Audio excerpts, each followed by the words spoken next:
Hey everyone, welcome to the show. Today we have two-time Roland Garros champion Marcelo Arevalo on. Marcelo, welcome. Hi, Will. How are you? Thank you. Thank you for having me. I'm good, excited for this conversation. Glad we're getting to chat. You're into grass court season now. You're coming off of your second Roland Garros title. Talk a little bit about what the 2 weeks were like for you in Paris. I like your hat, by the way. Thank you. I just got it from Tennis Warehouse. It's a good one. Yeah, I mean, those 2 weeks were amazing. Of course, one of the best weeks in my tennis career with the 2022, of course. Hmm. Also, a lot of emotions, but also a lot of stress going on. I think a lot of people don't see, let's say, like the other side of the, let's say, like the other side of the movie. Like whatever you wanna call it. Like Like behind the scenes. yeah, Yeah. exactly. Like the behind the scenes. Like it's nice that you winning matches and like you competing every day, but behind the scenes there is a lot of work also that it has to be done in order to perform well every match or every day. Like you gotta keep doing all the routines. You gotta stay healthy. You gotta eat well. You gotta keep practicing hard every day. Like you get a day off, but it's not really a day off. You gotta get ready for the next matchup. And gotta put those hours and yeah, and adjust quickly to a different team. Mhm. So there is a lot going on. And yeah, it's basically from day one until the last day. If you make it to the final, it's like you gotta be connected 100%. In Mhm. the tournament, there is no space to distractions if you really wanna perform well at your 100%. So yeah, as I said, it was a lot of great emotions, beautiful moments on the court, off the courts, with the family, with wife, with my parents, with my kids, but also a lot of stress. And yeah, but at the end of the 2 weeks, everything paid off. Yeah. So how do you I imagine, I've played at a much lower level adult tournaments, and it's difficult for me mentally to stay kind of locked in for several days in a row during a tournament. But you have to do this for 2 weeks, like you're talking about, and there's so much mental stress. I would imagine after it is over, you're obviously excited to win, but also kind of relieved that the 2 weeks are over. Um, how do you feel after a tournament like that, and how do you go about kind of resetting your mind and giving your mind a break? Yeah, actually, I was pretty exhausted after the final. The day before, it's crazy though, because when you're playing and that that you're playing the next day, or that you're still in the tournament, like your mind is like so connected, so focused, so dialed in, that Hmm. like the mind is telling your body like to stay strong, basically. But as soon as the tournament is done, or like the 2 weeks are over, and like, thanks God, we ended up winning the title this time. But the next day after the final, I woke up and I was starting to get sick. Like I started having like kind of like running nose. My throat was kind of like hurting a little bit. And Wow. then probably for like 3 4 days, I was sick. I was kind of like getting kind of like a little flu kind of thing. Hmm. And I f- I I feel that it was my body, like just like releasing all that stress Mm, from those 2 weeks, that finally uh, the mind kind of like let go a little bit, so the body kind of like relaxes. And mm. then kind of like, I don't know if the immune system like goes down a little bit, and then you're more uh like you More get sick. vulnerable. Yeah. Yeah. And then Huh. yeah, but it was like for the next 3 days, 4 days after the final, I was not feeling my best, healthy wise. But after that, Interesting. like you start to refocus again, you start to connect again, because there are more tournaments coming. Grass season is just around the corner after the French Open. So now I'm feeling great again. Like now Hmm. my mind is connect with my body, and I'm ready to go again. But yeah, I mean, those days after those long 2 weeks is pretty hard. Like it's kind of like a release. Mm. And yeah, you gotta be prepared, because you don't know how your body is gonna react after those 2 weeks. Maybe my body is different. Everybody can react different, but the way I reacted, it was like I was kind of like feeling a Yeah. little bit a little bit sick, and stuff like that. How did that compare to the 2022 title you had? Was it a similar experience where you were kind of stressed during the 2 weeks trying to maintain that focus, and then your body was kind of in shock a little bit afterwards, or was it different? It was a little bit different. I tell you why. Because after the 2022, the day after, I flew to El Salvador. Mm, And like as soon as I got to El Salvador, like I started meeting like a lot of people. It was my first Grand Slam, and a lot of people was uh like receiving me. I had the big honor that the president also wanted to meet me. oh, that's So right. so Yeah. all those things kept my adrenaline up. So Uh-huh. for like 5 6 days, 7 days after the final in 2022, my mind was just keep running, keep running, keep running, like the whole time. But then I felt kind of like the same way when I started playing. I remember we went that year after French Open, so I went back to El Salvador, and then we play Halle, the 500, which is the same week as this one in Queens. And Hmm. I remember not feeling at my best in that Mm, during that week. Like similar thing. Like my body was not yeah. reacting. I felt a little bit lazy. I was like fighting with my body to wake up and go to practice, stuff like that. So yeah, I feel like in 2022 it got me a little bit later, just because I had all those activities in El Salvador, and I was super Mhm. excited to see my family and friends and Yeah, everybody. that makes sense. So I want to get into kind of the matches specifically. So I want to talk about the semifinal match, actually. You played Marcel Granollers and Horacio Zeballos. They had beaten you in Rome a few weeks earlier. They beat you in the first set, and then you come back and win in a third set. What did you do to turn that around? Obviously, without giving up any game plans or anything like that. But is there anything specific that kind of turned things around for you and got you through that match along with Mate? Definitely, for us, I think, and for basically for everybody, Granollers and Ceballos were the team that it was hot in the moment. Like they were Hmm. cleaning everybody. In the past weeks, I remember they uh, they won Rome, but also during Madrid.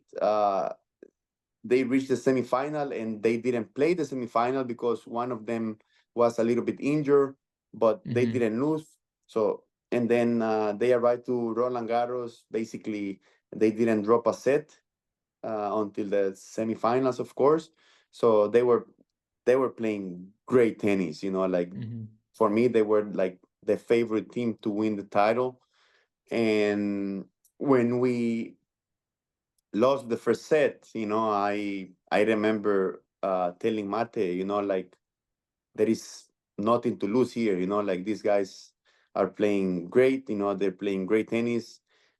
It's not like we're not playing well. Like we were playing well, but those guys, they just run over us. Like they were just better players in that moment. Mm-hmm. And in the second set, I remember that I had a little bit of different mindset. I start going for a little bigger, on my serves, on my returns, a little bit more aggressive, and things were just working out, for me and Mate. We both were a little bit, let's say, over the limit, and luckily our shots were going in, and I think that's the amazing part when you face, I will call like the best team uh of the moment, like Mm-hmm.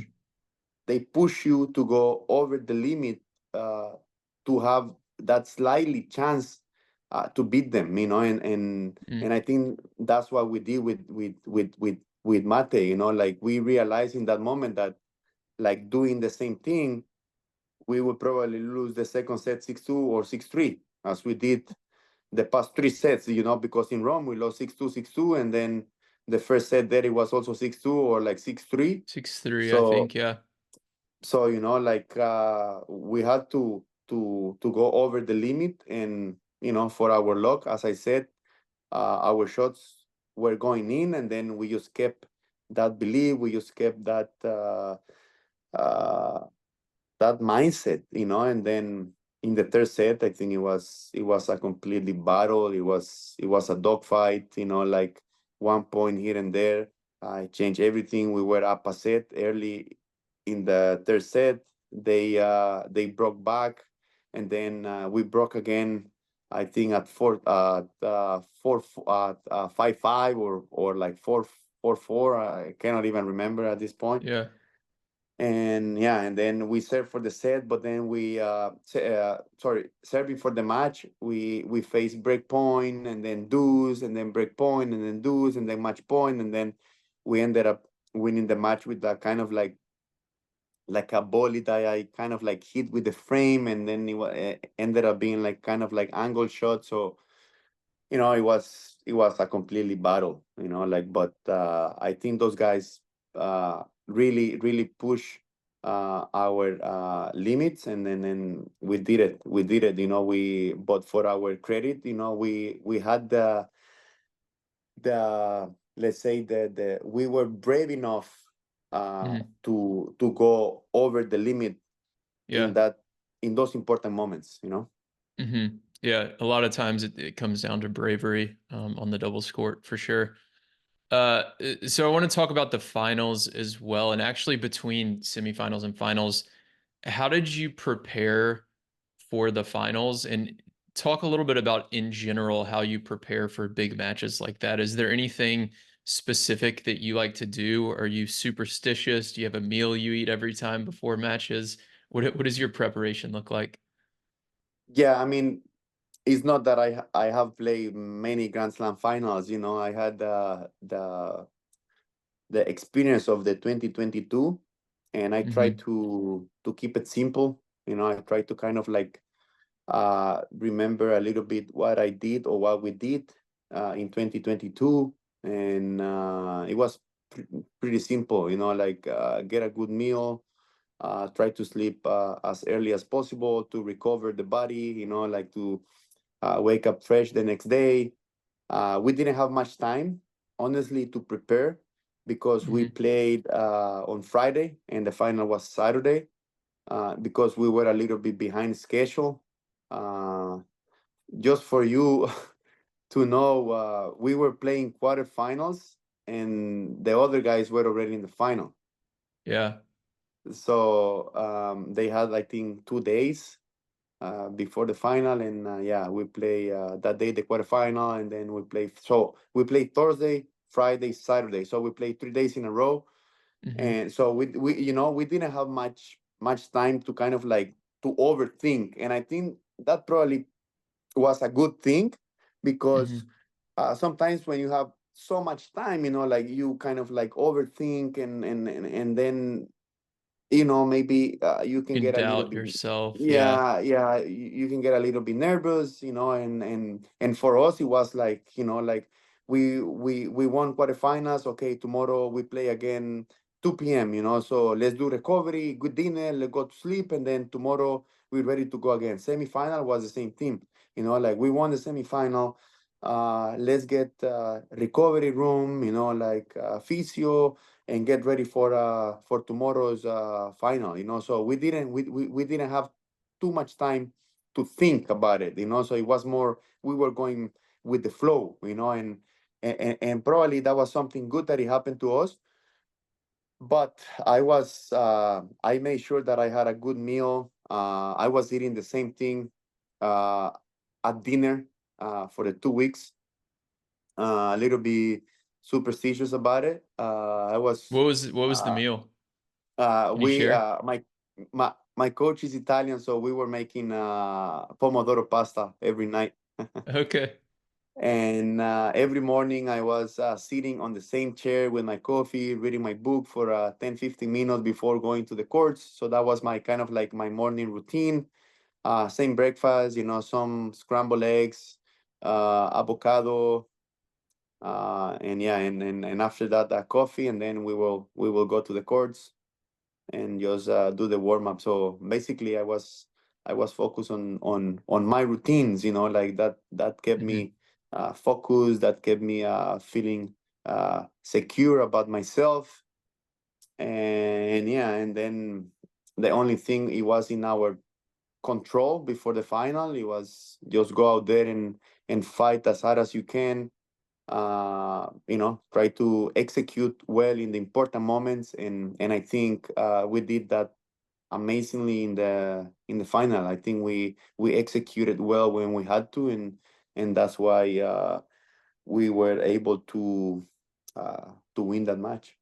Hmm. Yeah, the big points were huge, especially a lot of your returns. I think you had two, three, four return winners on some of those big points. You were really hitting those well. Uh, so two more questions for you, and then I know you got to run. So new partnership this year with Mate Pavic. What is something you've learned from Mate on the doubles court? It can be something strategic or tactical, or it can be something mental or in his preparation. Anything that you've learned from him. I think Mate, we all know he's one of the greatest doubles players. Like he Hmm. has become, I think, the fifth or the sixth guy to achieve the career slam plus the Olympics plus Davis Cup. So I think that's Hmm. an amazing achievement. Like only 5, 6 guy can brag about it. So Yeah. but besides that, I think he's a big competitor. He's a big competitor once he's on the court, and match is on. He's gonna fight. He's gonna fight every point until the end, no matter what the score is in that moment. He's always ready to compete. He's ready to fight, and I think that's something that I have learned about him. Like when it matters, he's there. Like you can feel him. You can make sure that he's gonna be with you when the match gets tight. Like when you have to play an important point, he's gonna be there with you. And that's something that for me it's it's a it's a nice um thing, especially in doubles, because sometimes it happens that one of the team is not playing his best, but then if you have a good partner that is always pushing you and is always motivating you and sending you that good energy in that moment, you kind of like feel that you need to match that, you need to copy that, instead of like sometimes if you're not playing well, and then your partner, it's not connected with you, you kind of feel like you're going worse and worse and worse, and that's Mm, something that I feel playing with Mate, that he's always there ready to compete, even if I'm not having a good day, like he's always ready, and yeah. he's always pushing and everything. Yeah. So last question for you. How do we make doubles more popular? That's a great question, and I think that's something that we all doubles player would like or love to see, because I think a lot of people really enjoy watching doubles, and I think we we we we all need to try to get together, like doubles players get together and somehow try to create some sort of like a union or like a team, and like somehow try to all together, like go on social media, post good things about doubles, like how many crazy points you've seen Yeah. on the grand slams, or like every tournament, there is always a crazy point, like volley to volley, and like Yeah. crazy returns, things like that unfortunately you don't, like fans don't get to see those points, but I think if we all doubles players, could get access to those clips, to those videos, and we start posting all those amazing points and exciting points, I think maybe that's just a way for fans to engage a little bit Hmm. more with doubles, Hmm. Yeah, totally agree. Awesome, Marcelo, thank you so much for joining me. Congratulations again on your second Roland Garros title, and hopefully we can chat again soon. Thank you, Will. I appreciate for your time. And, as you always say, let's watch more doubles. Yeah, absolutely. Thanks again. If you want to become a smarter doubles player and start winning more matches, then join the Tennis Tribe Doubles Strategy newsletter. Every single Thursday, I'll send you a new doubles tip or tactic that you can use in your very next match. And when you join, you're going to get a free guide on how to play with more confidence and start dominating at the net in doubles. My name's Will. I'm the founder of the Tennis Tribe, and over the last 5 years, I've worked with players at every level of the game, from USTA 3.0 players all the way to Division I college programs, as well as some of the top 10 doubles players in the world. And on Thursdays, with this strategy newsletter, I share that knowledge and advice that I've gained over the years with you. So to sign up, you can go to thetennistribe.com. And again, you'll get that free net play guide when you join.